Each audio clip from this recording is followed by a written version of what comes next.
Olá, que a graça do Senhor Jesus esteja com você mais uma vez. Vamos juntos continuar a nossa meditação diária na Palavra de Deus, sendo guiados aqui pela lição da Escola Sabatina. Estou com a minha aqui, espero que você esteja aí também. Vamos juntos fazer essa reflexão na Palavra de Deus. Obrigado por sua companhia, obrigado porque você prega o Evangelho comigo, levando esse vídeo a outras pessoas. E assim nós iremos chegar a mais lugares, graças a essa ação simples, mas muito significativa. Se ainda não é inscrito no nosso canal, não se esqueça de se inscrever e ao final de deixar o seu gostei ou não gostei. Vamos ao tema de hoje, corações duros.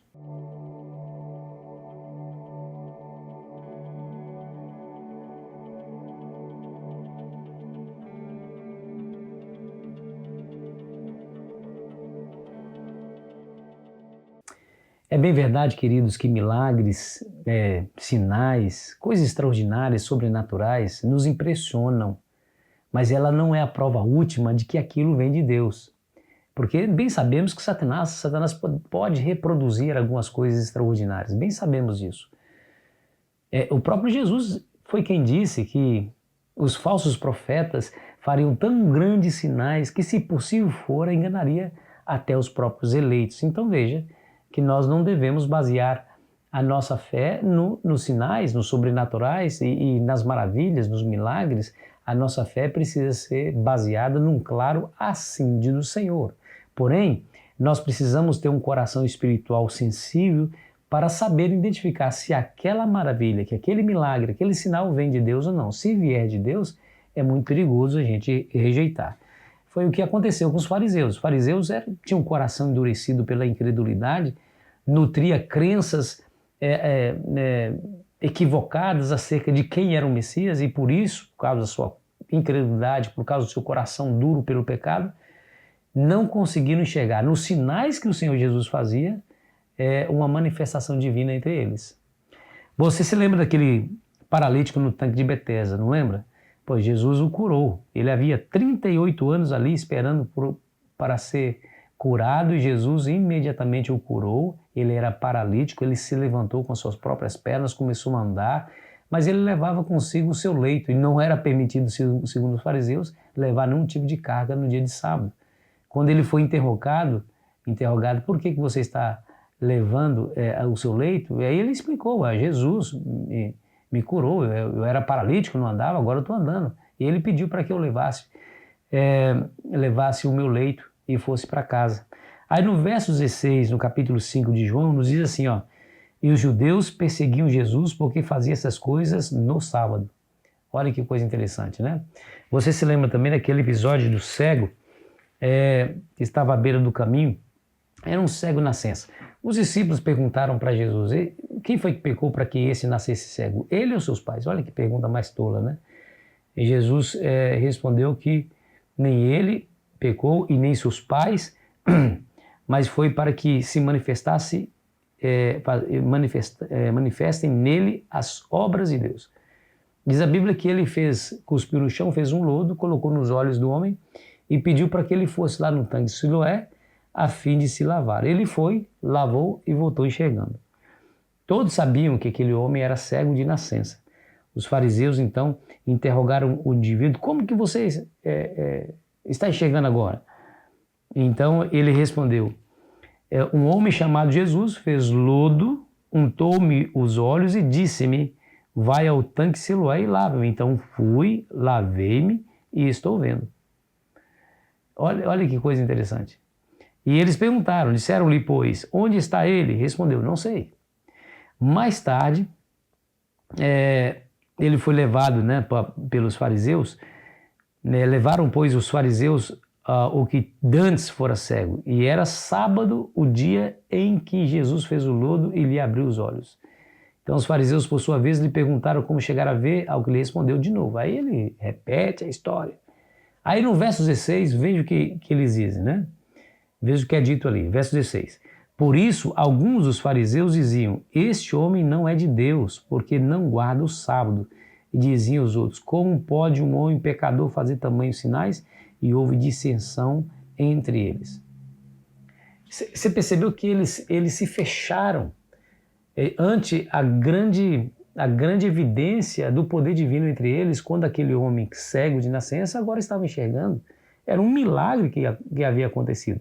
Mas porque era dia de sábado, eles se fechavam ou trancavam o seu coração para aceitar aquela evidência da misericórdia de Deus entre eles, né? O coração endurecido pelo pecado. Às vezes acontece conosco também. Por nutrirmos uma crença equivocada, por termos o nosso coração endurecido pelo pecado, podemos não discernir as manifestações de Deus entre nós. Isso é um perigo. Eles não achavam que o Messias viesse e fizesse essas coisas no sábado. Eles tinham uma crença pré-concebida acerca do que o Messias poderia fazer. Por exemplo, eles tinham a crença que o Messias haveria de libertar Israel da tirania dos seus inimigos romanos. Mas fazer essas coisas no sábado era inconcebível para eles. E porque eles criam dessa maneira, o Messias veio, fez algo radicalmente diferente do que eles criam, eles assim rejeitaram. Aí que está o problema, né? Aí que está o problema. É quando nós rejeitamos o conhecimento. O que é interessante também lá em Mateus, deixa eu ver aqui, Mateus, é isso mesmo, né? Em Mateus capítulo 12. Mateus capítulo 12 fala sobre a cura de um homem que tinha a mão ressequida, que ele estava no templo, era um dia de sábado. E eles então perguntaram assim, Mateus 12, versículo 9. Escute bem. Tendo Jesus partido dali, entrou na sinagoga deles, achava-se ali um homem que tinha uma das mãos ressequida, e eles, então, com o intuito de acusá-lo, perguntaram a Jesus: é lícito curar no sábado? Ao que lhe respondeu: qual dentre vós será o homem que, tendo uma ovelha, e no sábado esta cair numa cova, não fará todo o esforço, tirando-a dali? Ora, quanto mais vale um homem do que uma ovelha, logo é lícito no sábado fazer o bem. Olha que coisa interessante. Jesus foi colocado à prova aqui pelos fariseus. É lícito fazer o bem no sábado? É lícito curar no sábado? Jesus, então, mostra para eles o que eles faziam. Deixa eu falar depois do texto.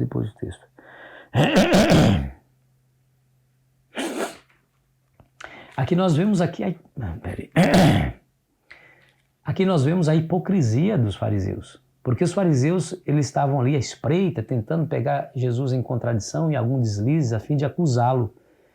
É lícito curar no sábado? Foi a pergunta que eles fizeram para Cristo, mas com o fim de colocá-lo em situação difícil. Aí Jesus, conhecendo o seu coração, respondeu com a situação que eles praticavam constantemente. Ele responde dizendo: qual de vós, que tendo uma ovelha e essa cair no buraco, não faz todo o esforço para tirá-la? Imagina quanto esforço se deve empreender para tirar uma ovelha, que é um animal pesado, de dentro de um buraco, né? A pessoa se esforça, sua, vai suar, né? Vai transpirar, ela vai envolver muita força nisso, vai se sujar. Mas a ovelha, ela tem um valor monetário. Então, em uma nação onde a pecuária é uma das mais fortes moedas no comércio, perder uma ovelha seria ter um prejuízo financeiro. Então, no sábado, eles se lançavam ao esforço de tirar essa ovelha do buraco. Olha que coisa interessante. Aí Jesus diz: quanto mais vale um homem do que uma ovelha, logo é lícito no sábado fazer o bem. Agora o verso 13 diz assim, então disse ao homem: estenda a mão, e estendeu-a, e ele ficou sã como a outra. E ela ficou sã como a outra. Retirando-se, porém, os fariseus conspiravam contra ele sobre como lhe tirariam a vida. Percebeu aí? Como que esses homens poderiam defender as questões espirituais, defender a religião de Cristo, se eles próprios eram assassinos? Estavam ali conspirando como matariam a Jesus. Percebeu a incredulidade? Percebeu aonde leva, né? A incredulidade do indivíduo, quando ele se apega a essas crenças inadequadas, quando seu coração está tomado de pecado, isso impede com que eles enxerguem as manifestações poderosas e maravilhosas de Jesus em sua vida, né? Ah, meu amigo, nós não podemos cometer o mesmo erro. Pastor, mas como que eu me livro dessa tentação? Como que eu me livro dessa situação? É só estudando a Bíblia. E Jesus disse assim para os fariseus, capítulo 5, versículo 38 de João, e o verso 39, ele diz assim, também não tendes sua palavra permanente em vós, porque não credes naquele a quem ele enviou. Examinais as Escrituras, porque julgais ter nelas a vida eterna, e são elas mesmas que testificam de mim. Contudo, não quereis vir a mim para terdes vida, e eu não aceito glória que vem dos homens. Olha que interessante. Os fariseus, eles estudavam muito as Escrituras, mas eles não iam até Jesus, porque as Escrituras testificavam de Cristo, ou testificavam do Messias. E, no entanto, o que eles faziam? Usavam as Escrituras de maneira errada, crenças de maneira inadequada, para ter com que acusar a Cristo. Eles não foram até Cristo. Então, qual a maneira de nos livrarmos desse tipo de pensamento? É quando você vai às Escrituras, deixa ela falar o seu coração e elas te conduzem a Cristo. Quando você for a Cristo, você vai estar salvaguardado de toda e qualquer incredulidade. Jesus vai te ajudar. Esse é a única maneira de se livrar de uma situação como essa que atingiu o coração daqueles fariseus. Entregando-se a Cristo e ao estudo da palavra. Eu tenho certeza, com humildade no coração, com espiritualidade, o Senhor Jesus se revelará a você e você não terá dúvida das manifestações divinas em sua vida. Ore comigo. Querido Pai, obrigado por sua bondade e misericórdia de nos explicar essas coisas tão importantes para o nosso desenvolvimento espiritual. Nos ajude para tanto, em nome de Jesus. Amém. Foi muito bom estar com você. Amanhã continuaremos aqui a nossa jornada. Aproveite bem aí o seu dia.